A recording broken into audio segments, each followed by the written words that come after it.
Chemical hair டைக்கு bye சொல்லிட்டு natural hair டைக்கு ஹை சொல்லுங்க. அமோனியா சல்ஃபேட் பிபிடி இல்லாமல் தயாரிக்கப்பட்ட ஜிகே நேச்சுரல்ஸோட natural black hair dye. 2021 DMK சுமார் 50 தொகுதிகளில் 5000 வாக்குகளுக்கு கீழ் வித்தியாசத்தில் தான் வெற்றி பெற்றது என்கிறாரே காங்கிரசின் மாணிக்கம் தாக்கூர்.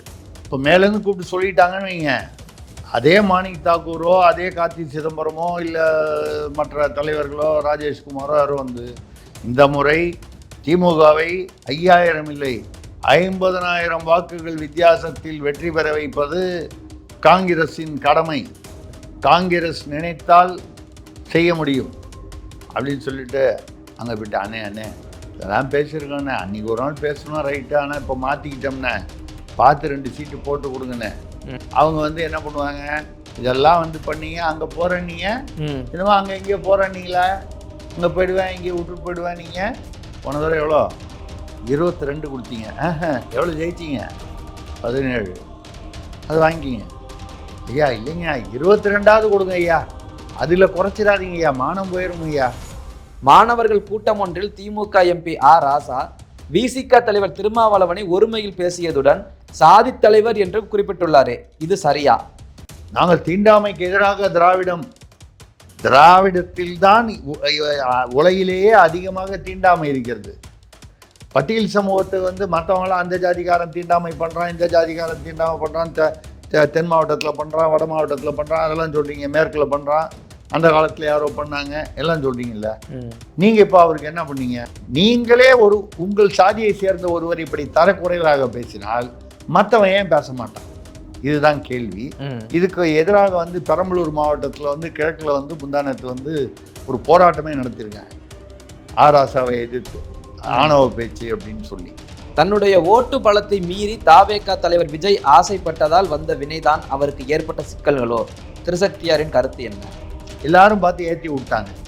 அந்த ஏற்றி விட்டதில் அவரும் வந்து ஏதோ முதல்வர் கனவுல மிதந்துக்கிட்டு தான் வந்து கரூரில் சொதப்புனது, அதுக்கப்புறம் 1.5 மாதம் ஒளிஞ்சிக்கிட்டது, இப்போ இந்த ஜனநாயகனில் சொதப்புனது, இது எல்லாமே ஏதான் அன்னைக்கு ஷோ சொன்னது, அதுக்கப்புறம் கருணாநிதி அவர்கள் சொன்னது, இன்னும் யார் சொன்னாலும் விஜய்க்கும் இது பொருந்தும். கூட்டத்தை வைத்து நீங்கள் ஓட்டு பலத்தை நீங்களாக கற்பனை செய்து கொண்டால் அது ஏமாற்றத்தை தான் கொடுக்கும். சென்னையை தலைமையிடமாக கொண்ட அசோக் லைலாண்ட் நிறுவனம் உத்தரப்பிரதேசத்தில் வருடத்திற்கு 5000 கனரக மின்சார பேருந்துகள் உற்பத்தி ஆலை தொடங்குகிறது. தமிழக முதல்வர் இதற்கு பதில் சொல்வாரா? தமிழ்நாட்டை தலைமையகமாக கொண்ட அசோக் லைலாண்ட் மட்டுமல்ல, அதை போன்றவர்கள் மற்ற மாநிலங்களுக்கு போகிறார்கள். அப்படின்னா என்ன? இங்கே இருக்கிற அந்த அரசியல் சூழ்நிலை சரியில்லை. இங்கே லஞ்சம் தலைவிரித்து அடிக்கிறது. நீங்கள் வந்து தொழில் முதலீடு, நான் போய் விமானத்தில் போய் துபாயில் போய் எடுத்துகிட்டு வரேன், அமெரிக்காவில் எடுத்துகிட்டு வரேன், யூரோப்பாவில் எடுத்து என்ன எடுத்தீங்க?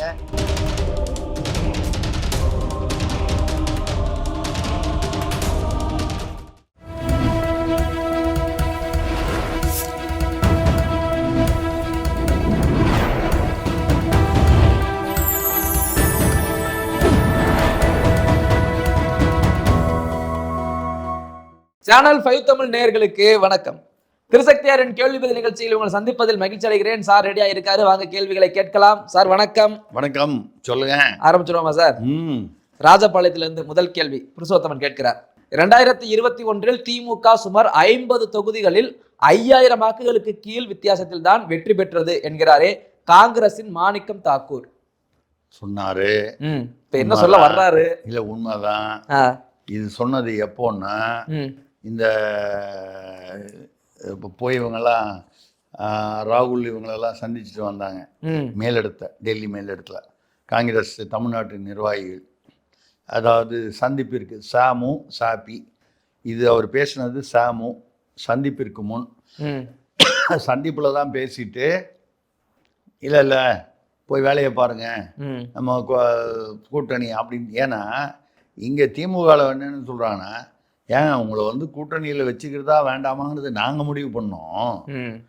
ஏன்னா நீங்கள் வந்து பீகாரில் கேவலமாக தோற்றுருக்கீங்க, மகாராஷ்டிரா அந்த நகராட்சி தேர்தலில் இன்னும் அதை விட மோசமாக தோற்றுருக்கீங்க. தாக்கரே அவங்க வாங்கின அளவுக்கு கூட நீங்கள் வாங்கலை. பீகார்லேயும் வந்து 3வது 4வது இடத்துல தான் வந்தீங்க.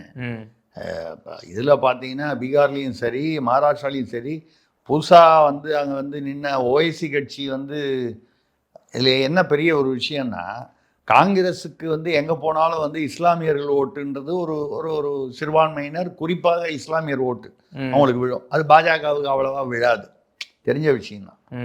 இப்போ இந்த ஓஐசி எங்கே போனாலும் என்ன பண்ணுறாரு, காஷ்மீரில் போனாலும் அவர் அங்கே போய் நிற்கிறாரு. அவர் ஹைதராபாத்துக்காரரு, அவர் பீகார்னாலும் போய் நிற்கிறாரு, மகாராஷ்டிரா ஒரிசானாலும் போய் நிற்கிறாரு.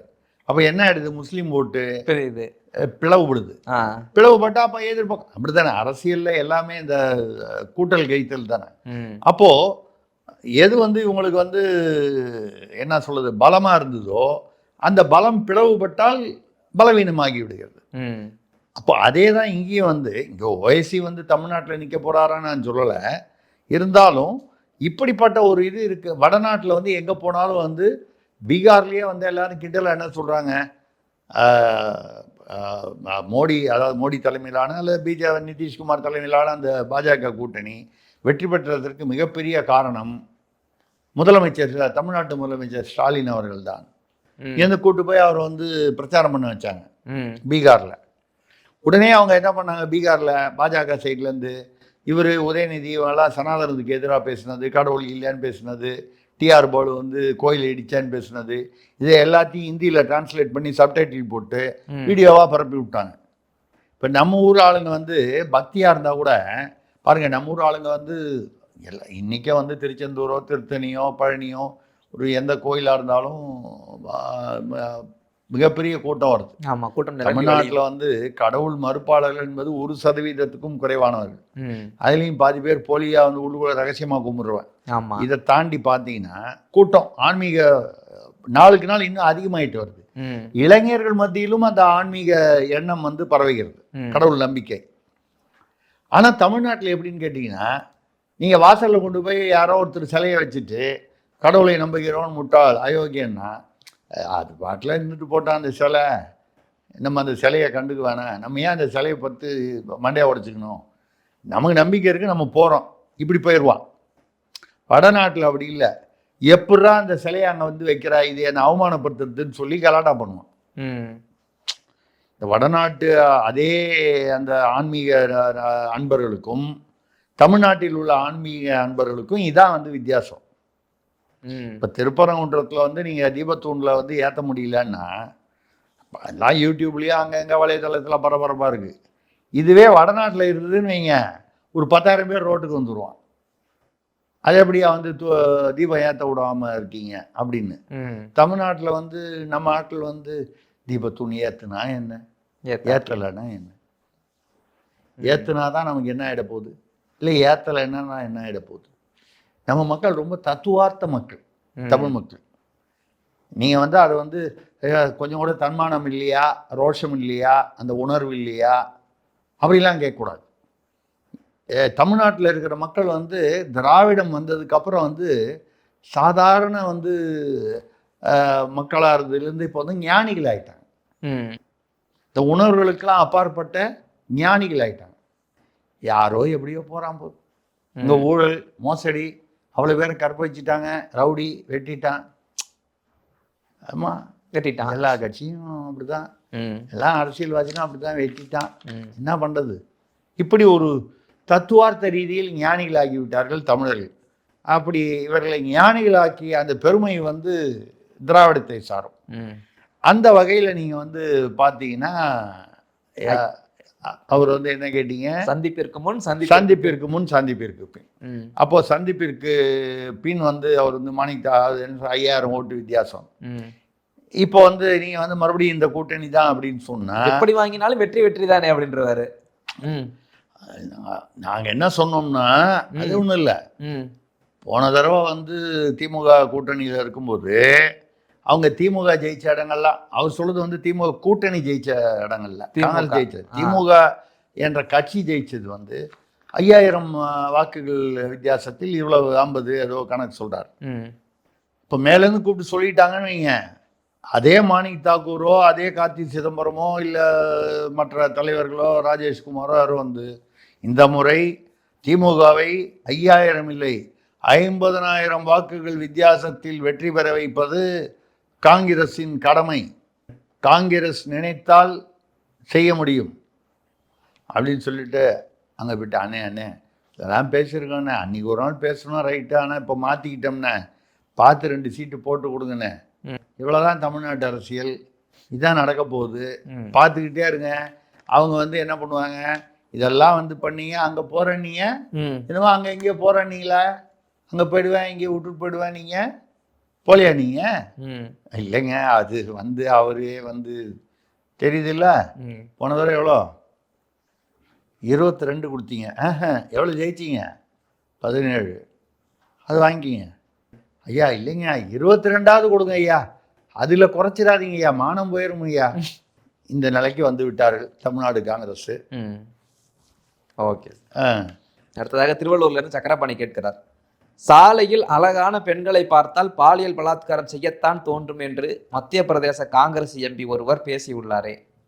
இல்லை, இது எந்த கட்சி யார் பேசுனாங்கன்றதை விட ஒரு மக்கள் பிரதிநிதி, ஒரு பொறுப்புள்ள பதவியில் இருப்பவர் எம்பி, காங்கிரஸ் என்பது இருக்கட்டும், பிஜேபி பேசியிருந்தால் மட்டும் இது ரைட்டாக? எத்தனையோ பிஜேபி எம்பி கூட இப்படி தான் தத்து குத்துன்னு பேசுனவங்கெல்லாம் இருக்காங்க வரலாற்றில். என்னன்னால் இது ஒரு ஆணாதிக்கமான ஒரு பெண்களை இழிவுபடுத்தக்கூடிய ஒரு விஷயம். அவர் என்ன சொல்கிறாரு, அவர் பேர் வந்து பூல் சிங் பரையா, அவர் வந்து பட்டியல் சமூகத்தை சேர்ந்தவர். அந்த பேரை நம்ம பறையர்கள்னு பறையர் இனம்னு சொல்கிறது, அவரை பறையான்றதை பேர்லேயே வச்சுருக்காரு. ரைட்டா, அது ஓகே, தவறில்லை. அவர் என்ன சொல்கிறாருன்னா, பெண்கள் அழகாக இருப்பதால் அவர்களை பார்த்தால் வந்து கற்பழிக்க தோணுங்கிறாரு. அது சொன்னால் பரவாயில்ல, அதுவே அபத்தம். அழகாக இருந்தால் என்னென்ன பண்ணிடுவியா?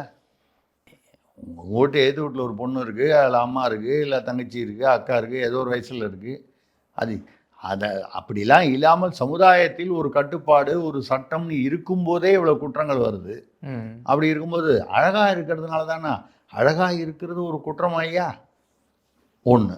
இதுக்கு அடுத்தது என்ன சொல்கிறாரு,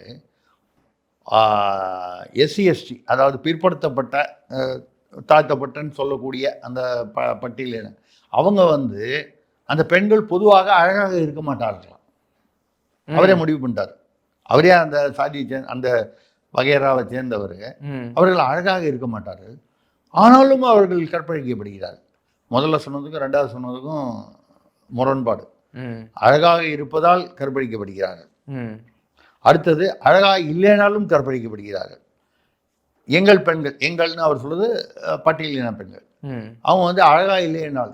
ஏன்னா அந்த காலத்தில் அப்படியெல்லாம் வந்து ஸ்கிரிப்சர்ஸ்னால் சிற்பங்கள், கல்வெட்டுகள் இந்த மாதிரி இருக்கக்கூடியது, அதெல்லாம் எழுதி வச்சுருக்கான்.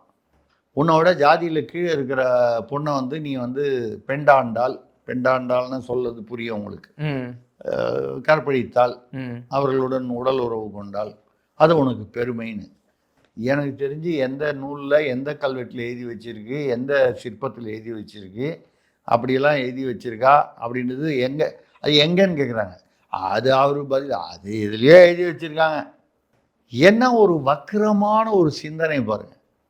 ஆனால் இதை விட வக்கரம் என்னன்னா, இவரை வந்து உடனடியாக அன்னைக்கு சாயந்தரமே இந்த பேட்டி கொடுத்த அந்த அறிக்கை வந்த உடனே இவரை கட்சியை விட்டு இடைநீக்கமாவது குறைந்தபட்சம் செய்யணுமா இல்லையா? காங்கிரஸ் கட்சி செய்யல. அப்போ வக்கரம் எங்கிருந்து ஆரம்பிக்குது? ஒரு தலைவர் இப்படி பேசுறாரு, ஒரு மாநிலத்தில் உள்ள தலைவர், மத்திய பிரதேசம் அவருன்னு நினைக்கிறேன், ஆமாம் மத்திய பிரதேசம், அதில் வந்து பேசுகிறா, எந்த மாநிலமாக இருந்தான்னு பேசுகிறாருன்னா அவரை வந்து அடிப்படை உறுப்பினர்லேருந்தே நீக்கிடணும். இப்போ மற்றவங்களாம் பேச மாட்டாங்களா இந்த மாதிரி கணாமுன்னான்னு?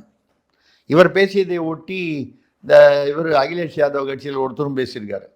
இந்த பெண்கள்லாம் ஆன்லைன்லலாம் வந்து குறைந்த ஆடைகளோடலாம் வந்து போஸ்ட் கொடுக்குறாங்க இந்த டிக்டாக்லலாம். அப்படி இருந்தால் கற்பழிக்க தான் செய்வாங்க. எப்படி? அதாவது குறைந்த உடைகளுடன் ஆபாசமாக வருவதை தவிர்க்க வேண்டும் என்பது தான் நம்மளுடைய பொதுவான கருத்து. அதில் வந்து பெண் சுதந்திரமெல்லாம் பேசக்கூடாது. என்னதான் இருந்தாலும் பெண்கள் தான் வந்து ஒரு சம்பவம் நடந்தால் பாதிக்கப்படுவது அவர்கள்தான். அந்த வகையில் அவர்கள் கொஞ்சம் கவனமாக இருக்க வேண்டும் என்பது நம்முடைய கருத்து. அதனால் அவர்கள் அடிமை என்று நம்ம சொல்லவில்லை. நம்ம வந்து ரோட்டில் பள்ளமாக இருக்குன்னா, ரோடு இப்படி தான் பள்ளமாக இருக்குது, மாற்ற முடியாதுன்னா நம்ம தான் பார்த்து போகணும்.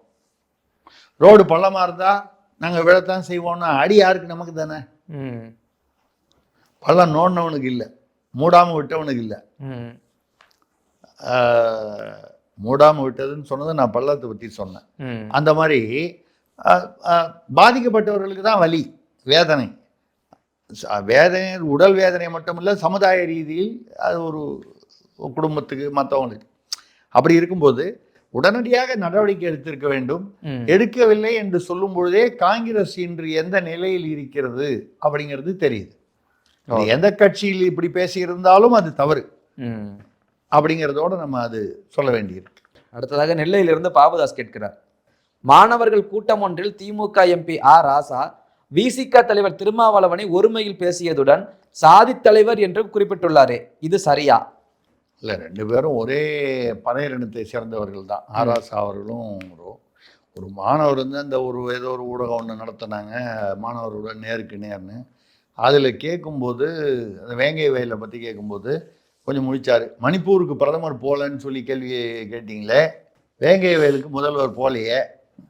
மணிப்பூரும் வேங்கை வயலும் ஒன்றா? மணிப்பூரில் நடந்தது கலவரம், அது அப்படி நடந்தது இப்படி நடந்தது. இங்கே வந்து ஏதோ ஒரு தண்ணி தொட்டியில் கலந்து போச்சுன்னு அது கூட சீமான் பால் சொல்லியிருந்தார். அது ஏன் பொது தொட்டியாக கலந்து விட்டு இந்த பக்கம் வந்து இந்த ஜாதியினருக்கு அந்த பக்கம் அந்த ஜாதியினருக்கு குழைய வச்சுட்டீங்கன்னா எவனுமே வந்து மலம் கலக்க மாட்டான்ல. ஏன்னா அவன் குடிக்கிற தண்ணியிலையும் அது வரும்னு தெரிஞ்சதுன்னா மூடிக்கிட்டு இருப்பான்ல. வேண்டுமென்றே கலந்தார்கள் என்ற ஒரு யூகம் சரியானால், இவ்வளோ வருஷம் ஆச்சு யார் கலந்தாங்கன்னு கண்டுபிடிக்கல. கடைசியில் யார் புகார் கொடுத்தானோ அவன் தான் சொல்லிட்டாங்க. அதுவும் வந்து அவன் போய் கோர்ட்டில் போய் ஏதோ தடை வாங்கிட்டு வந்துட்டான்.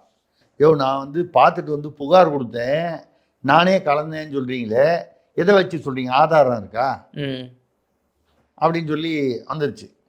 ரெண்டாவது அவன் போய் கலந்துட்டு அவனே வந்து புகார் கொடுக்க கொஞ்சம் நம்பும்படியாக இல்லை. நடக்குமா நடக்காதா என்பதை தாண்டி, சரி அப்படியே இருந்தாலும் அதை கண்டுபிடிக்கிறதுக்கு இவ்வளோ வருஷமாச்சு. 800 பேர் உள்ள கிராமம், அந்த 800ல் அவன் 2 பேர் இருக்கான்ல.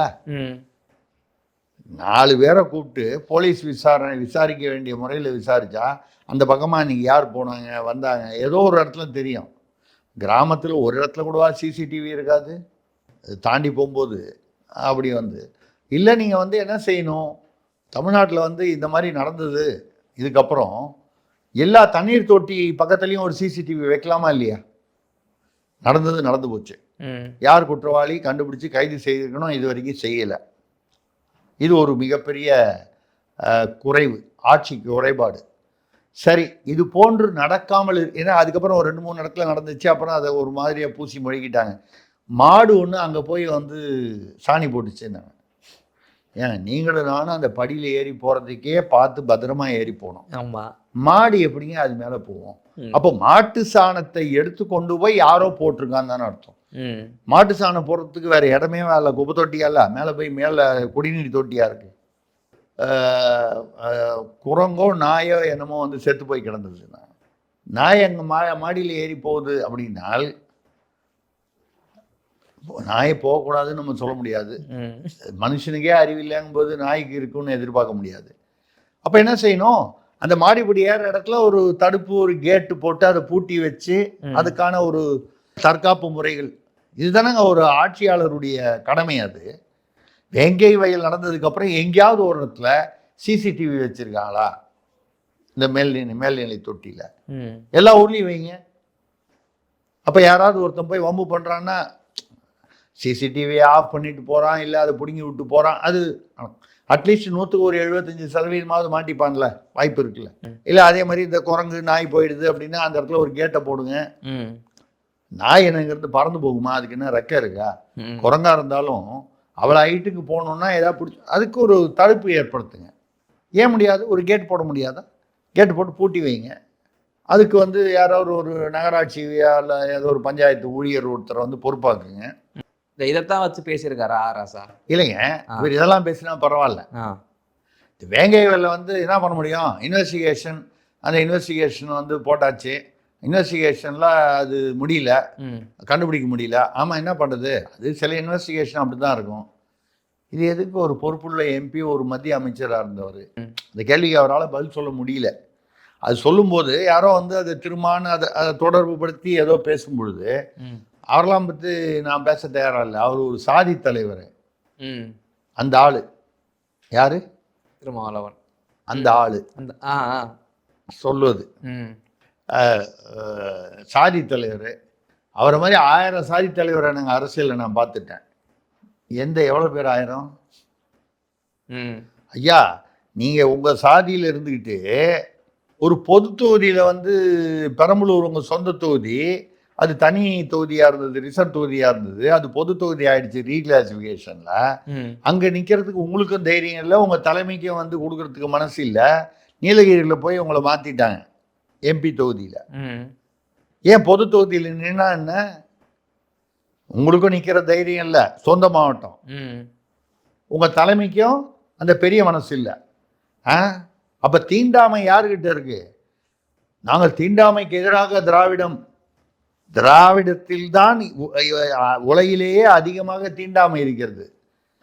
ஆராசாவை வந்து ஒரு பொதுச் செயலாளராகவோ ஒரு துணை முதல்வராகவோ வச்சிருக்கலாமே. உதயநிதி ஸ்டாலின் வந்து ஒரு துணை முதல்வராக ஆகக்கூடாதுன்னு நம்ம சொல்லலை. உதயநிதி ஸ்டாலினை விட மூத்த அமைச்சர்கள் இருக்கிறார்கள், அனுபவம் உள்ளவர்கள் இருக்கிறார்கள். ஆராசா அவர்கள் வந்து நிச்சயமாக அவரை விட ஒரு வழக்கறிஞர், உச்ச நீதிமன்ற வழக்கறிஞர்.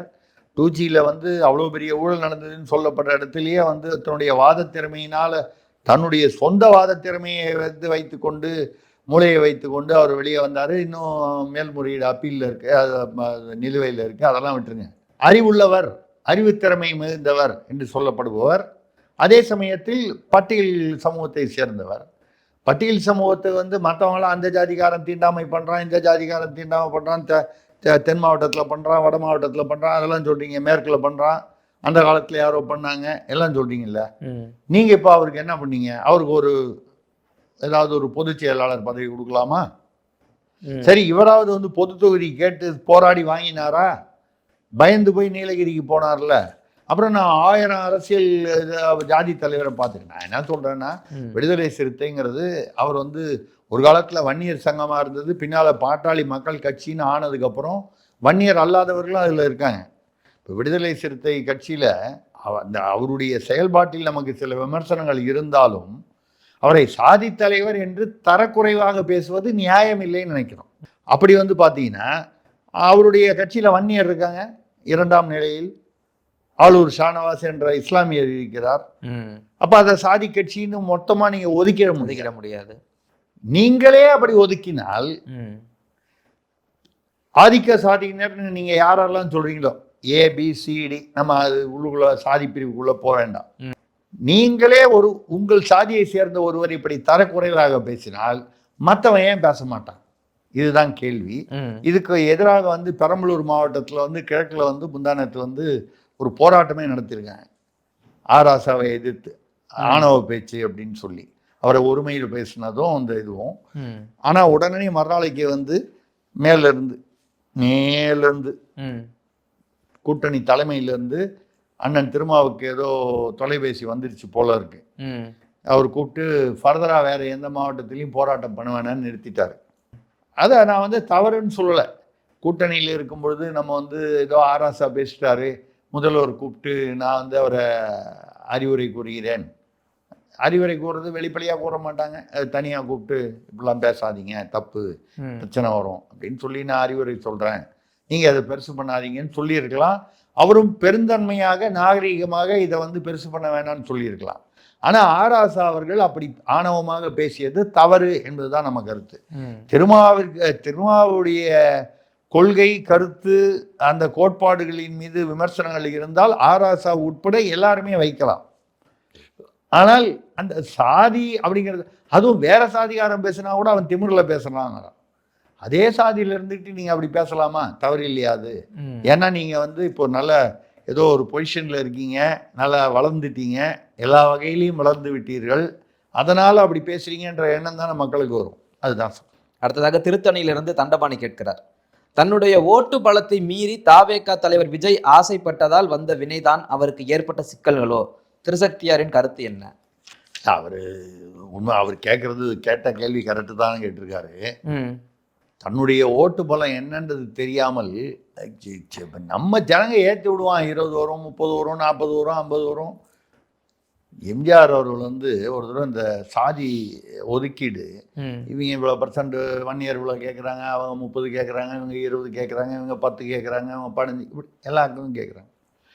அப்போ வந்து என்ன பண்ணுறாரு, ஒரு சீஃப் செக்ரட்டரி தலைமைச் செயலாளரை கூப்பிட்டு, என்னையா அது சொல்ல தினம் வந்து கேட்குறான், அதில் வந்து இது வேறு ஒதுக்கீடு வேறு கேட்குறாங்க.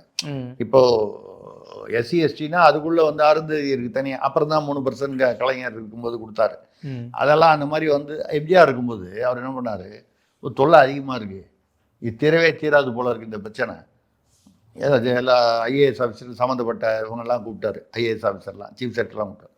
இந்த போர்டில் எழுதியா, அப்போல்லாம் இந்த எலக்ட்ரானிக் இதெல்லாம் இல்லை, போர்டு தான், சாக் பீஸ் வச்சு எழுது, 1 இயர் இவ்வளவு, எவ்வளவு தொகை மக்கள் தொகை கடைசியாக எடுக்கப்பட்ட சென்சஸ் பிரகாரம் அவன் எவ்வளோ கேட்குறான், அடுத்தது இந்த எக்ஸு ஏபிசிடி வரிசையாக எல்லா ஜாதியும் இது, யாரெல்லாம் ஒதுக்கீடு கேட்குறான், ஒதுக்கீடு கேட்காது. இப்போ ஃபார்வர்டு கேஸ்டில் இருக்கிறவன் ஒதுக்கீடு கேட்கவும் மாட்டான், கேட்டாலும் கொடுக்கவும் போகிறது இல்லை. உயர் சாதின்னு சொல்லக்கூடிய ஒரு சில சாதிகள். அதை தாண்டி ஒதுக்கீடு கேட்பவர்கள்னு பார்த்தீங்கன்னா எஸ்சி எஸ்டி, பிசியில் ஓபிசி எம்பிசி இப்படி இதெல்லாம். அதுலேயே வந்து இந்த நான் வந்து இதில் சேர்க்கணும், எம்பிசியில் சேர்க்கணும், என்ன ஓபிசியில் சேர்க்கணும், மாற்றணும், போகணும், இதில் நிறையா இருக்குது. அதெல்லாத்தையும் போடுங்க, போடு. என்ன தான் நம்ம பார்ப்போம், எது முடியும்னு பார்ப்போம். நம்ம அரசு ஒரு சட்டமன்றம் மூலமாக அந்தந்த அதிகாரி வந்து அது கரெக்டாக வந்து அதெல்லாம் போட்டு பார்த்தா மொத்தம் பார்த்தா 100க்கு மேலே வருது. ஏற்கனவே 69 கொடுத்துருக்கு, அது ஜெயலலிதா பீரியடில் கொடுத்துருக்கு. அதுக்கு முன்னால் 50% இருந்தது. ஜெயலலிதா தான் வந்து 69 ஆக்குனாங்க. அது 69 வந்து 50க்கு மேலே செல்லாதுன்னு இருந்ததை மீறி உச்சநீதிமன்றம் வரை செஞ்சு இந்த 69 ஓகேன்னு சொல்லி வாங்கினதுக்கு ஒரு பெரிய வந்து காரணம் வந்து ஜெயலலிதா அவர்கள். ஆமாம், பாக்கி எல்லா மாநிலத்திலும் இன்னைக்கு 69 இல்லை. 50 பெற்ற ஒரு மிகப்பெரிய ஒரு சாதனை அது, 69 சாதனை அது. மற்ற எல்லா மாநிலத்திலையும் 50. இன்னைக்கும் உச்சநீதிமன்றம் வந்து 50க்கு மேலே போகக்கூடாது, ஆனால் தமிழ்நாடு வந்து விதிவிலக்கு அப்படி தான் இருக்கு. இந்த 69க்கும் மேலே கேட்குறான்னா அப்போ அந்த உயர் சாதிங்கிறவன், அந்த உயர் சாதியும் ஏழைகள் இருக்கான். அதுதான் இப்போ கிரீமி லேயர் இப்போ எடுத்துருச்சு, உச்சநீதிமன்றம் எடுத்துருச்சு, நேற்று முந்தானத்து இன்னும் 2 நாளில். இது வந்து முக்கியமான ஒரு விஷயம். அது எப்படி வந்து இப்போது நீங்கள் ஆராசா ஒரு உதாரணமாக இப்போ பேசணும் அந்த சாதி இல்லைன்னு. ஆராசா போகிறது என்ன, ஆடி காரில் போகிறாரு. ஆமாம், ஆடி கார்னா அந்த மாதிரி ஒரு விலை உயர்ந்த காரில் அவர் 50 லட்ச ரூபா காரில் கூட போவார். ஏதோ ஒரு போவார். அவருக்கு சொத்துகள் இருக்கும். திருமாவளவன் எடுத்துக்கிட்டிங்கன்னா கூட அவருக்கு சொத்துக்கள், அவர் வண்டி இருக்குது. இப்போ இவங்களுடைய குடும்பத்துக்கு, அவங்களுக்கு குடும்ப வாரிசு இருக்கா, யார் இருக்காங்க இல்லை, அதெல்லாம் விட்டுருக்கேன். நான் ஒரு உதாரணமாக சொல்கிறேன். ஒரு ஐஏஎஸ் ஆஃபீஸர் இருக்கார், அவருக்கு மாதம் இவ்வளோ சம்பளம், அதை தவிர மற்றபடி நிறைய சேர்த்துட்டார் சொத்து. இவருடைய பையன்களுக்கு எதுக்காக சாதி ஒதுக்கீடு? கலந்துட்டாங்கல்ல, சாதியை மட்டும் வச்சு எதுக்கு ஒதுக்கீடு? நீங்கள் அதை எடுத்து வேற சாதிகாரனுக்கு கொடுக்கணும்னு சொல்லலை. அதே சாதியில் இன்னும் இப்போ நீங்கள் அவருக்கு கொடுக்காம வேற யாருக்கோ கொடுக்கும்போது அதே சாதியில் இன்னும் கீழ்மட்டத்திலேயே வந்து வாழ்ந்துட்டு இருக்கானே அவனுக்கு கிடைக்கும். நம்ம சொல்றது அதை பிடுங்கி நீங்கள் மேல் சாதிக்காரனுக்கோ வேற சாதிக்காரனுக்கோ கொடுங்கன்னு சொல்லலை. இந்த கிரீமி லேயருடைய இது என்னன்னால், அந்த சாதியில் ஒரு குறிப்பிட்ட வருமானம், குறிப்பிட்ட பதவி அந்த மாதிரி இருக்கக்கூடியவங்க, இன்கம் டேக்ஸ் கட்டுறவன் அந்த மாதிரி இருக்கிறவனுக்கு அந்த சாதி ஒதுக்கீட்டில் அவனுக்கு இடம் இல்லை. அப்போ என்ன ஆகும், ஆட்டோமேட்டிக்காக இன்னும் கீழே இறங்கி அதே சாதியில் கஷ்டப்படுறவனுக்கு கிடைக்கும். இது சமூக நீதி தானே? சரியா. ஆனால் எந்த திராவிட கட்சியோ மற்ற கட்சிகள் எதுவுமே இதை ஏற்றுக்க மாட்டேங்குது. எத்தனை தலைமுறை அவன் 1000 கோடி சேர்த்திருந்தா கூட அவன் வம்சம் பூரா அவனுக்கு வந்து சாதி ஒதுக்கீடுனா, அப்போ அம்பேத்கர் எந்த ஒரு காரணத்துக்காக இது 10 வருஷத்துக்கு தான் இது கொண்டு வந்தார். அவர் 70 வருஷமா இன்னும் நம்ம அதை வந்து ஏன் அதை அடைய முடியலன்னா இதான் பிரச்சனை. 10 வருஷத்துல அவர் எதிர்பார்த்த அந்த பலனை ஏன் அடைய முடியவில்லை என்றால், அவருடைய அவர் சொன்ன அந்த ஒதுக்கீடு முறையை மட்டும் ஏற்றுக்கொண்டு யாருக்கு சௌகரியமா அவன் மட்டும் தலைவர்களாக இருப்பவர்கள், அந்த இன்ஃப்ளூயன்சர்னு சொல்லக்கூடிய மேல் லெவலில் இருக்கக்கூடியவங்க வந்து அவங்களே இதை அனுபவிச்சுட்டு இருக்காங்களே தவிர உண்மையாக அடிமட்டத்தில் இருப்போம் அதே ஜாதியில் அதை அனுபவிக்கல. இதைத்தான் வந்து இப்போ உச்சநீதிமன்றத்து கிரீமி லேயர் எடுக்குது. அநேகமாக கொஞ்ச நாள் அதை கொண்டு வந்துருவாங்க போல இருக்கு. அது வரணும். அது போல இப்போ விஜயும் இல்லை, எது விஜய் வந்து அது என்ன கேட்டார், அவர் தன் பலம் தெரியாமல் எதுக்காக இந்த எம்ஜிஆர் சாதி ஒதுக்கீடு கதை போனோம்னா அப்படித்தாங்க எல்லாரும் சொல்லுவான். நீங்கள் ஒரு எம்ஜிஆருக்கு வந்து போர்டில் எழுதி காட்டும் போது 100% மேலே வந்த மாதிரி ஒருத்தன் 20ம்மா, ஒருத்தன் 30ம்மா, ஒருத்தன் 40ம்மா. இப்போ திமுகவுக்கு 46, இவருக்கு 36, அதிமுகவுக்கு 78, இவருக்கு எல்லாம் போட்டால் 100க்கு மேலே வரும். எம்ஜிஆர் போர்டு எழுதின கதையாயிடும். ஆமாம், எம்ஜிஆர் நொந்து போய் இந்த சாதி ஒதுக்கீடு தூக்கி அந்த ஃபைலை தூக்கி ஓரமாக வச்சுட்டார். நியாயமான விஷயம். அந்த மாதிரி எல்லாரும் பார்த்து ஏற்றி விட்டாங்க. அந்த ஏற்றி விட்டதில் அவரும் வந்து ஏதோ முதல்வர் கனவுல மிதந்துக்கிட்டு தான் வந்து கரூரில் சொதப்புனது, அதுக்கப்புறம் 1.5 மாதம் ஒளிஞ்சிக்கிட்டது, இப்போ இந்த ஜனநாயகனில் சொதப்புனது, இது எல்லாமே இதே 1971 சோ அவர்கள் எங்கே போய் மீட்டிங் பேசினாலும் அப்போ அவர் வந்து ஒரு பெரிய ஒரு ஜீனியஸ் என்கிற முறையில் அவருக்கு வந்து ஒரு கூட்டம் வரும். அவருடைய பேச்சை கேட்பதற்காக, கட்டுரைகளை படிப்பதற்காக ஒரு பெரிய கூட்டம். அந்த சோவுடைய அந்த கூட்டம் வந்து எக்கச்சக்க கூட்டம். மெரினாவில் நடந்தது, மதுரையில் நடந்தது, எல்லா ஊர்லேயும். அப்போ வந்து தேர்தல் பரப்புரைக்கு அவர் நெல்லை ஜெபமணின்னு வந்து அப்போ வந்து ஜனதா கட்சின்னு நினைக்கிறேன். அது பின்னால் வந்து அப்படி சுற்றி மாறி மாறி அது பாரதிய ஜனதா கட்சியாக வந்தது. பாரதிய ஜனசங்கமாகி அப்புறம் ஜனதாவோடு இணைந்து இப்படிலாம் சுற்றி கித்தி இப்போ வந்தது. இந்த நெல்லை ஜெபமணி ஒரிஜினலாக சொன்ன போனால் காமராஜர் காலத்து காங்கிரஸ்காரர், அசல் காங்கிரஸ்காரர். இன்னைக்கு உள்ள காங்கிரஸ்காரர் மாதிரி இல்லை, அசல் காங்கிரஸ்காரர். நேர்மையானவர், மக்களுக்கு நன்மை செய்யணும்னு அந்த சுதந்திர கால அந்த ஒரு எண்ணத்தோடு இருப்பவர் நெல்லை ஜெபமணி. அவர் வந்து ஒரு நல்ல மனிதர், நேர்மையான மனிதர், எளிய மனிதர். அவருக்காக நம்ம வந்து பரப்புரை பண்ணணும்னு பார்த்தா மதுரையிலேயே எங்கேயோ எக்கச்சக்க கும்பல். பார்த்தோன்னே நெல்லை ஜெபமணி சொன்னாராம், நிச்சயமாக நீங்கள் வந்து இந்த கூட்டத்தை பார்த்தோன்னே எனக்கு நம்பிக்கை வந்துருச்சு, வெற்றி விழாக்கும் நீங்கள் தான் வரீங்க சோ சார். இவரும் வந்து சந்தோஷமாக எவ்வளோ கும்பல்னு. கடைசியில் நெல்லை ஜெபமணி எங்கே போனார்னா வாக்குகள் பார்த்தா டெபாசிட் வரல. நெல்லை ஜெபமணி அருமையான வேட்பாளர், நியாயமான, நேர்மையான, எளிமையானவர். அதான் நல்லக்கண்ணு அவர்கள் கோயம்புத்தூரில் நின்ன போது டெபாசிட் போச்சு அவருக்கு 2019. நல்லக்கண்ணு இன்னைக்கு 100 வயசாச்சு, நேர்மையானவர், எளிமையானவர். மக்கள் வந்து என்ன சிந்திக்கிறாங்கன்னே புரிஞ்சுக்க முடியாது. அப்போ வந்து சோ சொன்னார். அப்போ தான் எனக்கு புரிஞ்சுது, இந்த கூட்டத்தை பார்த்து ஏமாறக்கூடாது அப்படிங்கிறத அன்னைக்கு நான் புரிஞ்சுக்கிட்டேன். கூட்டம் சேருதேன்றதை பார்த்து ஏமாந்துடக்கூடாது. ரெண்டாவது, நம்மளுடைய ஓட்டு பலம் நமக்கு தெரியணும். நம்ம இந்த கூட்டத்தை பார்த்து நம்ம ஓட்டு பலத்தை வந்து நம்மளா வந்து கற்பனை பண்ணிக்க கூடாது. இது எப்போ 1971 சோ பேசியிருக்கார். அந்த வீடியோ எப்பவும் இருக்கு. 54 வருஷம் ஆயிடுச்சு. அதே தான் நிலை மாறல. மக்கள் கூட்டம் இதை வந்து நடுவில் கலைஞர் ஐயா கருணாநிதி அவர்கள் கூட ஒரு தடவை சொல்லியிருக்காரு. அந்த எம்ஜிஆர் ஜெயித்த போது, நம்ம எங்கே கடற்கரையில் எங்கே கூட்டம் போட்டால், அப்போ சீரணி அரங்கம்னு இருந்துச்சு, சீரணி அரங்கத்தில் கூட்டம் போட்டால் வந்துச்சு, மதுரை தமுக மைதானத்தில் போட்டால் வந்துச்சு, கோயம்புத்தூரில் போட்டால் வந்துச்சு, எல்லா இடத்துலையும் திமுக கூட்டம் வந்துச்சு. ஆனால் தேர்தலில் பார்த்தா அடி செம்ம அடி வாங்கியிருக்கோம். இந்த மக்களை நம்பவே முடியலையா கூட்டத்தை வச்சு? ஆக இது எல்லா காலத்திலையும் இப்படி தான், கூட்டத்தை வச்சு நம்ப முடியாது. அதே தான் அன்னைக்கு சோ சொன்னது, அதுக்கப்புறம் கருணாநிதி அவர்கள் சொன்னது, இன்னும் யார் சொன்னாலும் விஜய்க்கும் இது பொருந்தும். கூட்டத்தை வைத்து நீங்கள் ஓட்டு பலத்தை நீங்களாக கற்பனை செய்து கொண்டால் அது ஏமாற்றத்தை தான் கொடுக்கும். அடுத்ததாக மயிலத்திலிருந்து மைதீன் கான் கேட்கிறார், சென்னையை தலைமையிடமாக கொண்ட அசோக் லைலாண்ட் நிறுவனம் உத்தரப்பிரதேசத்தில் வருடத்திற்கு 5000 கனரக மின்சார பேருந்துகள் உற்பத்தி ஆலை தொடங்குகிறது. தமிழக முதல்வர் இதற்கு பதில் சொல்வாரா? அதாவது அசோக் லைலாண்ட் வந்து சென்னை தான், இங்கே நந்தனத்தில் தான் அவங்களுக்கு தலைமை அலுவலகம், எல்லாமே இங்கே தான். அவர்கள் வந்து இந்துஜா குழுமத்தினர், வட இந்தியர்கள். ஆனாலும் ஆரம்பத்துலேருந்தே என்னமோ சென்னையில் தான் வச்சுருக்காங்க. அநேகமாக வந்து ஒரு காலத்தில் இந்த பென்ஸ் பஸ்ஸு, டாட்டா பஸ் எல்லாம் இருந்தது. அதுக்கப்புறம் மெல்ல மெல்ல அசோக் லேலண்ட் பஸ்ஸு, லேலண்ட் பஸ்ஸுன்றது அதிகமாகிடுச்சு. ஆமாம், அதாவது டாட்டா பென்ஸு அதெல்லாம் சிவப்பு கலரில் வரும் ஒரு காலத்தில் பஸ்ஸு. அதுக்கப்புறம் இவங்க வந்து ஒரு இளம் பச்சையில் வரும். லேலண்ட் பஸ் வந்து கொஞ்சம் தரத்திலும் அந்த டெக்னாலஜியிலும் தொழில்நுட்பத்திலையும் வந்து கொஞ்சம் அட்வான்ஸாக இருக்கக்கூடியது அப்படின்னு சொல்லப்பட்டு அது வந்து ரொம்ப நாள் யூஸ் பண்ணாங்க. இப்போ இவங்க வந்து எலக்ட்ரிக், அதாவது மின்சார இது பேருந்து, வருடத்திற்கு 5000 பேருந்துகள் உற்பத்தி செய்கிறதா அவங்க வந்து விரிவாக்கம் பண்ணுறாங்க. சென்னையில் தான் அவங்களுக்கு ஆலை, சென்னையில் தான் தலைமையகம்னா எங்கே ஆரம்பிக்கணும்? இங்கே தான் ஆரம்பிக்கணும். ஆரம்பிக்கணும். ஏன் ஓபியில் போய் ஆரம்பிக்கிறாங்க? நல்லா யோசனை பண்ணி பாருங்க. உத்தரப்பிரதேசம் இங்கே லஞ்சம் தலைவிரித்து அடிக்கிறது. இங்கே வந்து நீங்கள் வந்து ஆரம்பிக்கணும்னா அதுக்கு எவ்வளோ பர்சன்டேஜ் முதல்லையே பணம் கொடுத்துடணும். அது முதல்ல கட்டுப்படி ஆகணும்.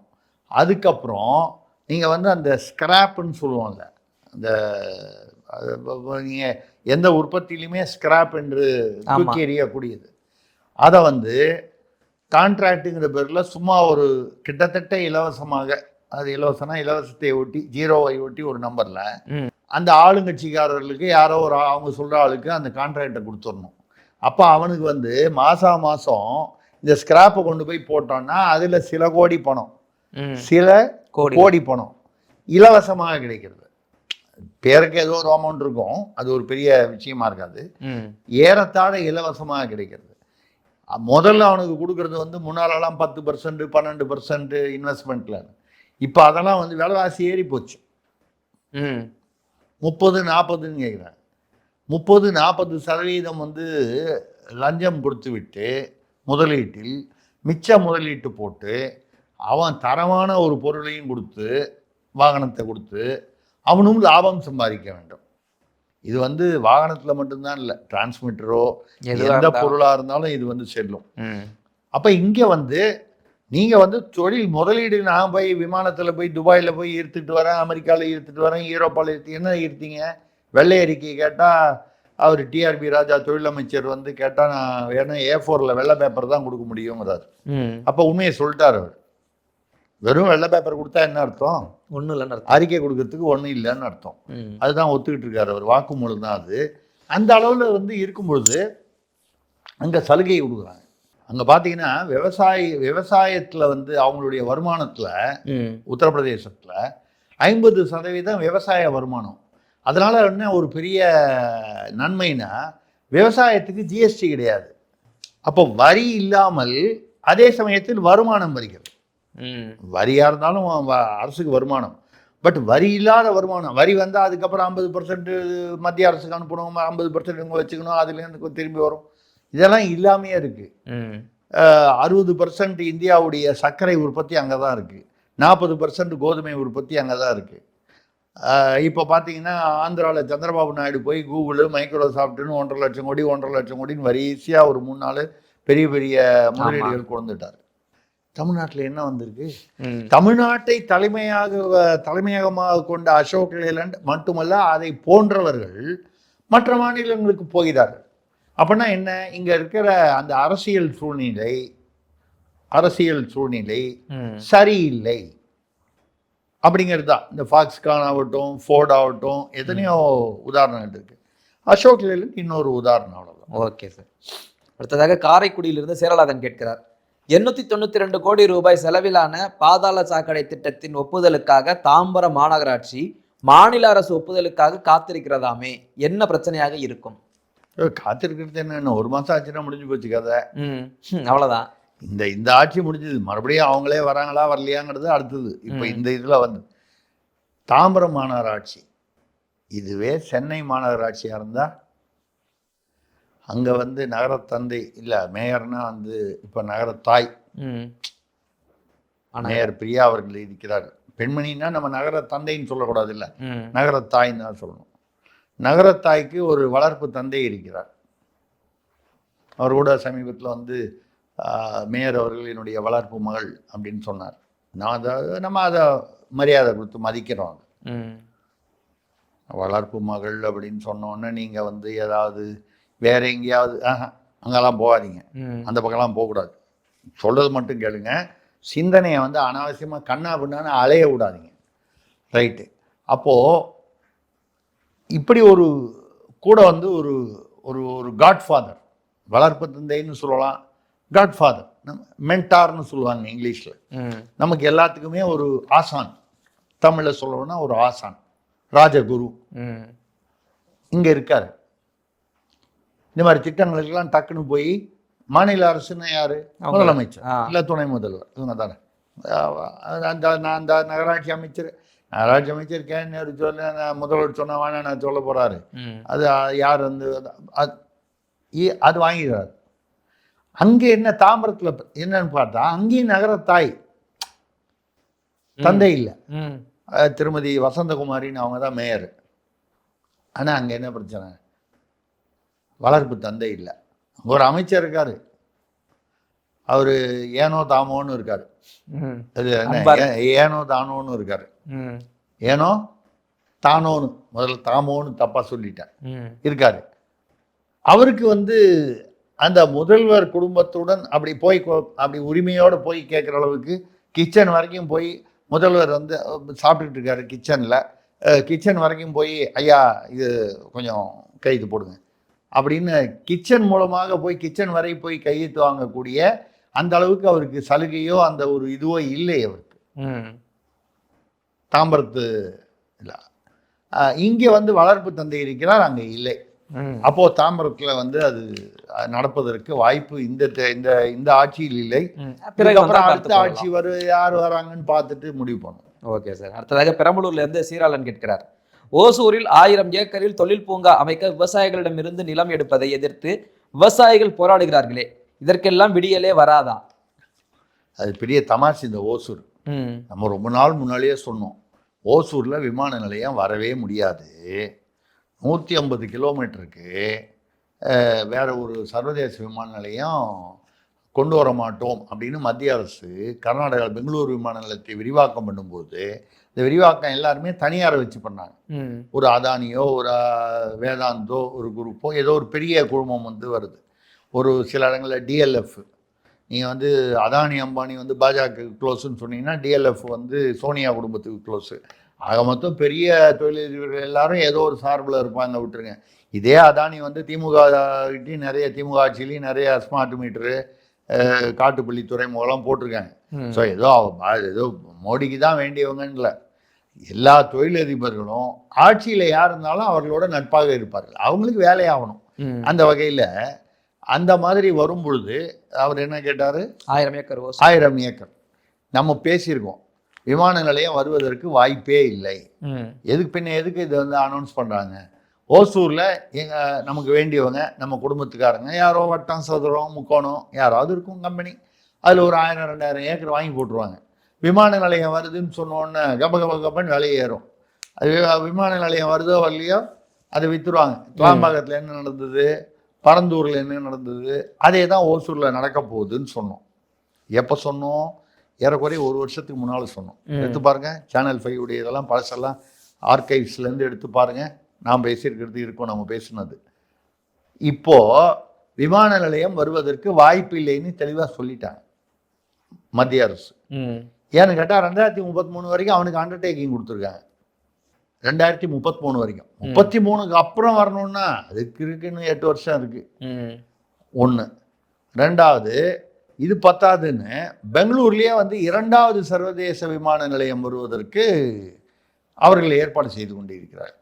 சரி, அப்போ மட்டும் அந்த 150 கிலோமீட்டர் வருமா வராதான்னா மாநில அரசு என்ஓசி கொடுக்கணும். அந்த மாநில அரசு பெங்களூர்ல கர்நாடகா மாநில அரசு பெங்களூர்ல 2வது ஒன்று வர்றதுக்கு அவன் கொடுத்துருவான். ஏன்னா அவனுடைய மாநிலத்திலேயே வருது. நீங்க ஓசூர்ல வேணும்னு கேட்டா இது என்ஓசி யார் கொடுக்கணும்? கர்நாடக மாநிலம் கொடுக்கணும். காவேரியில தண்ணியை கொடுக்க மாட்டாங்கிற அவன் எப்படி இதை கொடுப்பான்? கொடுக்க மாட்டான். அவன் ஊர்லயே 2வது வர்றதுக்கு அவன் ஒத்துப்பான். இது பத்தாதுன்னு நமக்கு பிரச்சனை சிக்கல் அதிகப்படுத்துறதுக்குன்னு குப்பம் தொகுதி, குப்பம்ங்கிறது நம்ம திருப்பதிக்கு போகிற வழியில் வரும், நம்ம சந்திரபாபு நாயுடு அவர்களுடைய சொந்த தொகுதி. அவர் ஒரு சர்வதேச விமான நிலையம் குப்பம் தொகுதிக்குன்னு ப்ரப்போசல் கொடுத்துருக்காரு. இப்போ அவர் பாஜக கூட்டணியில் இருக்கார். ஓரளவுக்கு நிதிஷ்குமாரையும் அவரையும் நம்பி அங்கே ஆட்சி அவர்கள் பங்கு ஏற்றிருக்கிறார்கள். அப்படி இருக்கும்போது அவருக்கு செல்வாக்கு அதிகமாக இருக்கும். இப்போ குப்பம்லேயும் ஒரு சர்வதேச விமான நிலையம் வருது. பெங்களூரில் 2வது சர்வதேச விமான நிலையம் வருது. நீங்கள் இங்கே பரந்தூரில் விமான நிலையம் சொல்லி ஆல்ரெடி இதெல்லாம் வாங்க ஆரம்பிச்சிட்டீங்க. ஓசூரில் எங்கேருந்து வரும்? இப்போ என்ன பண்ணாங்க, ஓசூரில் விமான நிலையம் வரும்னு சொல்லி இவ்வளோ நாள் கதை பண்ணது பத்தாதுன்னு ஏற்கனவே அங்கே சிப்காட் இருக்குது, சிட்கோ இருக்குது, புதுசாக இன்னொரு தொழில் பூங்கா கொண்டு வரும். தொழில் பூங்கா அதுக்கு ஒரு 1000 ஏக்கர் நிலம் எடுக்கணும். ஏங்க ஏற்கனவே சிட்கோ இருக்குது, சிப்காட் இருக்குது, மறுபடியும் அங்கே தொழிற்பூங்கா. நீங்கள் தொழிற்பூங்கா வந்து நம்ம எதிர்ப்பு தெரிவிக்கவில்லை. விவசாயத்தை அழித்து அழித்து அழித்து நீங்கள் வந்து தொழிற்பூங்கா கொண்டு வந்தால் சோத்துக்கு என்னையா பண்ணுவீங்க? அரிசிக்கு ஏற்கனவே உங்களுக்கு தெரியுமா, தமிழ்நாட்டுக்குரிய அரிசி வந்து தமிழ்நாட்டில் நம்ம சாப்பிடக்கூடிய அரிசி பெரும்பான்மையான வந்து பகுதி வந்து அரிசி வந்து கர்நாடகாவிலேருந்து ஆந்திராவிலேருந்து நமக்கு இறக்குமதி ஆகுது, மாநிலத்திலேருந்து வாங்குகிறோம். தமிழ்நாட்டில் விளையும் அரிசி தமிழ்நாட்டுக்கு பத்தலை, வெளியிலேருந்து வாங்குகிறோம் அரிசி. நம்மளுடைய அதுதான் மெயின் சாப்பாடு. அப்படி இருக்கும்போது நீங்கள் வந்து அங்கே போய் இன்னும் விவசாயத்தை அழித்து அவர்களுடைய நிலத்தை மேலும் மேலும் வாங்கி கொண்டிருந்தீர்களானால் இதுக்கப்புறம் அரிசி பூரா வந்து நீங்கள் யாரையோ நம்பி தான் நீங்கள் சாப்பிட்ணும். இங்கே தொழிற்பூங்கா அமைச்சு என்ன பிரயோஜனம்? சோத்துக்கே வழி இல்லை, தண்ணிக்கும் வழி இல்லை, குடிநீருக்கும் வழி இல்லை. எல்லாத்தையும் பிளாட் போட்டு வித்தாச்சு. இல்லைன்னா கழிவு நீரோட கலந்துரும். அது சோத்துக்கும் வழி இல்லை, வெளியிலேருந்து தான் வாங்கணும். அவன் சொல்கிற விலை தானே. நீங்கள் ஒன்ஸு டிமாண்டு ரைஸ் ஆகிடுச்சுன்னா அவன் என்ன விலை சொன்னாலும் நீங்கள் இன்றைக்கி 60 ரூபா விற்கிற அரிசி வந்து ஒரு கிலோ வந்து 40 ரூபாயோ 60 ரூபாயோ விற்கிறது வந்து 100 ரூபா விற்கும். 100 ரூபா கொடுத்தாவது நீங்கள் வாங்கி தான் ஆகணும். அவங்களுக்கு என்ன வந்துச்சு? விலையை ஏற்றி விட்டு போயிடுவாங்க. இப்படிப்பட்ட ஒரு அரசியல் அவலம் தான் நடக்கிறது. அந்த வகையில் வந்து இந்த 1000 ஏக்கர், ஏன் இந்த 1000 ஏக்கர் இப்போ வந்து விமான நிலையம் வரலைனாலும் ஏன் தொழில் பூங்கா திடீர்னு நாங்கள் வந்து உஜாலாவுக்கு மாறிட்டோம்? அந்த காலத்தில் சொல்லுவாங்க உஜாலாவுக்கு மாறிட்டேன். ஏன் மாறினாங்க? விமான நிலையம் வரலன்ற மாதிரி தெரிஞ்சு போச்சு. இப்போ நாங்கள் ஆல்ரெடி ஒரு 1000-2000 ஏக்கரோ வாங்கி போட்டிருக்கோம் ஓசூரில். இப்போ நாங்கள் ஏதாவது தொழில் பூங்கான்னு ஒரு புது கதை சொல்லணுமா இல்லையா? இல்லைன்னா இந்த 2000 ஏக்கரை வாங்கின வேலைக்கு மேலே போகாது. வாங்கி போட்டோம் விமான நிலையம்னு சொல்லி, வரப்போகுதுன்னு சொல்லி. இப்போ விமான நிலையம் வரல, நஷ்டம் ஆகிடுமா இல்லையா? இன்னொரு 1000 ஏக்கரை வாங்கி 3000 ஏக்கரை தொழில் பூங்கான்னு வச்சு ஒட்டுமொத்தமாக தள்ளி விட்டா 4 பங்கு 5 பங்கு 10 பங்கு கிளாம்பாக்கத்தில் வந்த மாதிரி வருமா இல்லையா? இவ்வளோதான். இதான் அரசியல். மக்களை கேட்டா நான் ஏதோ ஒரு பழைய சினிமாவில் மந்திரிகுமாரில் வந்து ஏதோ நாடு நாசமாய் போகட்டும் நாடு, அவ்வளோதான். ஏதோ ஒரு வகையில் விவசாயம் அழிவதற்கு காரணம். ஆமாம், நம்மளால முடிஞ்சது அழிச்சிடணும். அடுத்ததாக கந்தர்வக்கோட்டையிலிருந்து கதிரவன் கேட்கிறார். கோவை அரசு மருத்துவமனையில் நோயாளிகளின் முகத்தில் எலிகள் ஏறி விளையாடுகிறதாமே, சுகாதாரத்துறை அமைச்சர் என்ன செய்கிறார்? அவர்கிட்ட தான் கேட்கணும். ஏன் அப்படி சொல்ல முடியாது? நீங்கள் சுகாதாரத்துறை அமைச்சர் தான் கேட்கணும்னு இல்லை, துணை முதல்வர்கிட்டையும் கேட்கலாம். ஏன் சார்? அவர் விளையாட்டுத்துறை அமைச்சர். எலிகள் விளையாடுகின்றன. நீங்க என்ன மனிதர்களுக்கு மட்டும்தான் நம்ம விளையாட்டுக்கு ஏற்பாடு பண்ணுமா? எலிகளுக்குமா? ஏங்க இப்போ ஜல்லிக்கட்டு மாடு, அதில் வந்து சில சமயத்தில் மாடு ஜெயிக்குது, காளை மாடு ஜெயிக்குது, சில சமயத்தில் வீரர்கள் ஜெயிக்கிறாங்க. பிடிபடவில்லை என்றால் மாடு ஜெயித்ததாக பரிசு. ஆமாம், பிடிபட்டு விட்டால் வீரர்கள் பரிசு. அப்போ மொத்தம் காளமாடும் வந்து வீரத்தில் கலந்துக்குது, வீர விளையாட்டில் கலந்துக்குது, மனிதர்களும் கலந்து கொண்டாங்க. இந்த தடவை 5 பேர் செத்து போயிட்டாங்க, அது தனி விஷயம். அது அந்த மாதிரி இந்த மாதிரி நிகழ்வுகளை வரக்கூடியது. அப்போது நீங்கள் வந்து சுகாதாரத்துறையை மட்டும் இதில் வந்து ஈடுபடுத்தக்கூடாது, விளையாட்டுத்துறை துணை முதல்வரையும் ஈடுபடுத்தணும். அப்போ எலிகள் விளையாடுவதற்கு வந்து அவர் பாருங்கள், நாங்கள் தமிழ்நாடு வந்து எல்லாத்திலும் முதல் மாநிலமாக இருக்குன்னு சொன்னால் நீங்கள் வந்து ஒத்துக்கிறீங்களா? ஒத்துக்க மாட்டேன்றீங்க. மனிதர்கள், எங்களுடைய இளைஞர்கள், ஆண்கள் பெண்கள் விளையாடுவதற்கு மட்டும் நாங்கள் ஏற்பாடு செய்யவில்லை. நீங்கள் இதில் போய் பாருங்கள், கோவையில் வந்து இப்போ எலி விளையாடுதுன்னாங்க. இன்னும் ஏதோ பல அரசு மருத்துவமனைகளில் பாம்பு வந்துச்சுன்னாங்க, குரங்கு வந்துச்சுன்னாங்க, நாயெல்லாம் போய் பெட்டு மேலே ஏறி இருக்கிற வீடியோலாம் வந்துச்சு. இப்போ விலங்குகள் அனைத்தும் விளையாடுவதற்கு நாங்கள் மருத்துவமனைகள் கட்டி வைத்திருக்கிறோம். தனியாக நாங்கள் பிளே கிரவுண்டு கட்டணும்னு அவசியம் இல்லை. மருத்துவமனையில் இருக்கிற மருத்துவமனையிலேயே நீங்கள் வந்து விளையாடிங்க.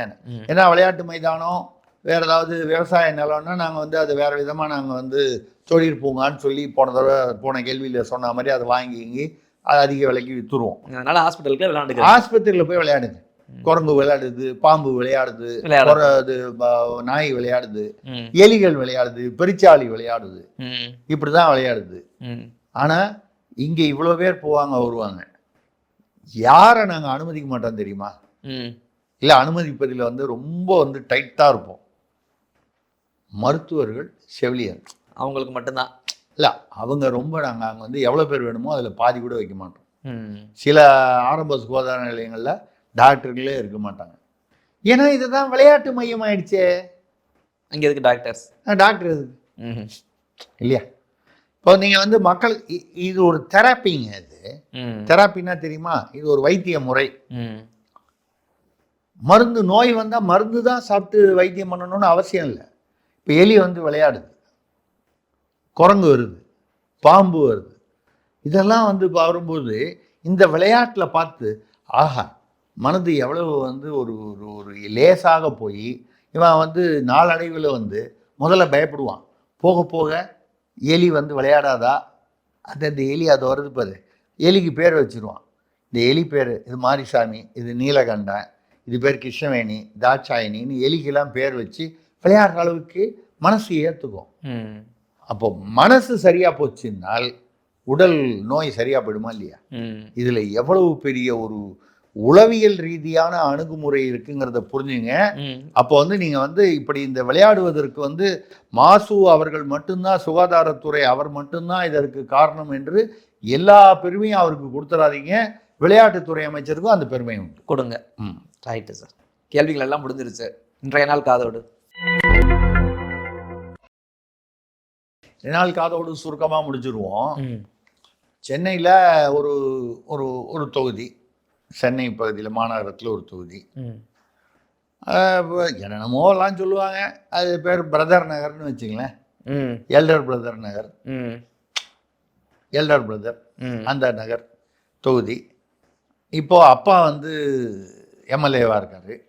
அடுத்த தலைமுறைக்கு வழிவிட வேண்டியதானே. இப்போதான் சீனியர் எல்லாம் ஒதுங்கி துரைமுருகன் கூட வந்து ஒதுங்க போகிறாரு. அந்த மாதிரி நிறைய பேர் சீனியர் ஒதுங்குறாரா ஒதுக்கப்படுறாரா தெரியல, ஆனால் ஏதோ நடக்குது. அந்த வகையில் வந்து இளைஞர்களுக்கு வாய்ப்பு அப்படின்னு வரும்போது பையன், இந்த பையன் யாருன்னு கேட்டிங்கன்னா அவர் வந்து மாப்பிள்ளை தோழர். கல்யாணத்திலேயே அவர் மாப்பிள்ளை தோழர், பெரிய வீட்டு கல்யாணத்திலேயே அவர் மாப்பிள்ளை தோழர். இனி வரைக்கும் அவர் மாப்பிள்ளை தோழராக இருக்கார். நீங்கள் அவருக்கு அப்படியும் உங்களுக்கு புரியலன்னா 12 தமிழ் மாதங்களில் ஒரு மார்கழி மாதத்துக்கு முன்னால் வருவார் அவர், சரிங்களா? அதை ஒட்டி வருவார், ரைட்டு. எங்கேயா அப்படி பார்த்தீங்கன்னா நட்சத்திரமாக கூட தெரிவார். அவர் நட்சத்திரம் தான். அவருடைய அந்த அந்த செல்வாக்கை பொறுத்த வரைக்கும் அவர் பெரிய ஒரு நட்சத்திரம், பளபளன்னு இருக்கக்கூடிய ஒரு நட்சத்திரம். அந்த நட்சத்திரம் நீங்கள் இங்கேருந்து பார்க்கும்போது சில சமயம் ரவுண்டாக தெரியும், சில சமயம் சதுரமாக தெரியும், வட்டமாக தெரியும், முக்கோணமாக தெரியும். அப்படிப்பட்டவர் அவர் வந்து எலெக்ஷனுக்கு போன மாதத்துலேருந்து, அந்த எலெக்ஷன் வர்றதுக்கு முன்னாலேருந்து எல்லா வீடுகளுக்கும் குக்கர் கொடுக்க ஆரம்பித்து விட்டார். இதனால் டிடிவி கோச்சக்கூடாது, என்னுடைய சின்னத்தை அவர் பயன்படுத்துகிறார். அவர் நீங்கள் சின்னமாக தான் பயன்படுத்துகிறீங்க, அவர் பொருளாகவே வந்து ஒரு வீட்டுக்கு ஒரு குக்கர் வந்து அநேகமாக பல பகுதிகளில் வந்து, அதுவும் வந்து அந்த தேவைப்படுறவங்களுக்கு, கொஞ்சம் உயர்மட்டத்தில் இருக்கிறவங்க போய் கொடுத்தா வாங்கவும் மாட்டாங்க, வாங்கினாலும் ஓட்டு போடுவாங்களான்னு சொல்ல முடியாது. வாங்கக்கூடியவர்கள் ஓட்டு போடக்கூடியவர்கள்னு அது ஒரு ஒரு லெவல் இருக்குல்ல, அந்த லெவல் வரைக்கும் 90% குக்கர் கொடுத்து முடித்து விட்டார். இதே மாதிரி பார்த்தீங்கன்னா பல பகுதிகளில் வந்து ஆளுங்கட்சியை சேர்ந்தவர்கள் அந்த வேட்பாளர்கள், அப்போ அவங்க வேட்பாளர்கள்னு தீர்மானம் உள்ளுக்குள்ள ஆயிடுச்சு. இந்த விண்ணப்ப ஃபாரம், நேர்காணல், இதெல்லாம் சும்மா அது ஏதோ அவனுக்கு 25,000 பணம் கட்டணும், 10,000 பணம் கட்டணும் வாங்கி வச்சுக்கிட்டு உட்காந்துக்கிட்டு அவன் ஒரு நாளைக்கு வந்துட்டு வீடியோவில் அவனை எல்லாம் எடுத்து வச்சுக்கிட்டு அப்புறம் ஏதாவது 2 கேள்வி கேட்டு அமுச்சு விட்ருவாங்க. ஆல்ரெடி முடிவு பண்ணியிருப்பாங்க. இது எல்லா கட்சிகளையும் நடக்கக்கூடிய, பெரிய கட்சிகளையும் நடக்கக்கூடிய விஷயம். சில இடங்களில் புடவைகள், அது கைத்தறி புடவையோ அது என்ன புடவையோ, அது பெரிய அளவில் வந்து நம்ம காதி இந்த மாதிரி இந்த புடவை இதெல்லாம் இருக்குது பாருங்க. காதி மட்டும் இல்லாமல் மற்ற துணி விற்பனையாளர்களிடம் பெரிய அளவு லட்சக்கணக்கில் அவங்களுக்கு வந்து ஆர்டர்லாம் கொடுத்து கொஞ்சம் கொஞ்சமாக, அவங்களும் ஒரே நாள் எல்லாத்தையும் அனுப்ப முடியாது. அந்த இதெல்லாம் அவங்ககிட்டலாம் சொல்லி 5,000 10,000 5,000 10,000 அப்படியே வந்து புடவைகள், இந்த பக்கம் குக்கரு, இப்படி கொலுசு. தமிழ்நாட்டு பெண்களுக்கு வந்து அந்த கொலுசு போடணுன்னா அது போட்டு ஜங்குன்னு வந்தால் ஒரு சந்தோஷம், மகிழ்ச்சியாக இருப்பார்கள். கணவருடைய மகிழ்ச்சிக்காகவும் தன்னுடைய மகிழ்ச்சிக்காகவும் கொலுசு, இதெல்லாம் வந்து கொடுக்க ஆரம்பிச்சாச்சு. பாக்கி கட்சியெலாம் இன்னும் கூட்டணியே முடிக்கல. யார் என்ன இந்த பக்கமா அந்த பக்கமா, தேமுதிக இந்த பக்கம் வருமா அந்த பக்கம் வருமா, எந்த கட்சி எப்படி, எவ்வளோ சீட்டு, எந்தெந்த சீட்டு, அவங்க பாருங்க அட்வான்ஸ்டா குக்கர் கொடுத்து முடிச்சாச்சு, புடவை கொடுத்து முடிச்சாச்சு, கொலுசு கொடுத்து முடிச்சாச்சு. ஏறத்தாழ டிஸ்ட்ரிபியூஷனே முடிகிற தருவாயில் இருக்குது. இதுதான் வந்து இன்றைக்கு உள்ள அரசியல் சூழ்நிலை. எல்லாரையும் விட நம்ம தான் சொல்லுது, ஆளுங்கட்சி வந்து அவங்க குறைந்தபட்சம் ஒரு 6 மாதம் அட்வான்ஸாக இருப்பாங்க எல்லா விஷயத்துலையும். இந்த விஷயத்துலையும் இருக்காங்க அட்வான்ஸாக இருக்கு. இதுதான். ஓகே சார், மக்களின் கேள்விகளுக்கான பதிலும் அருமை. இன்றைய நாள் காதோடும் அருமை. அடுத்த ஒரு நேர்காணலில் சந்திப்போம் சார். நன்றி. நன்றி, வணக்கம்.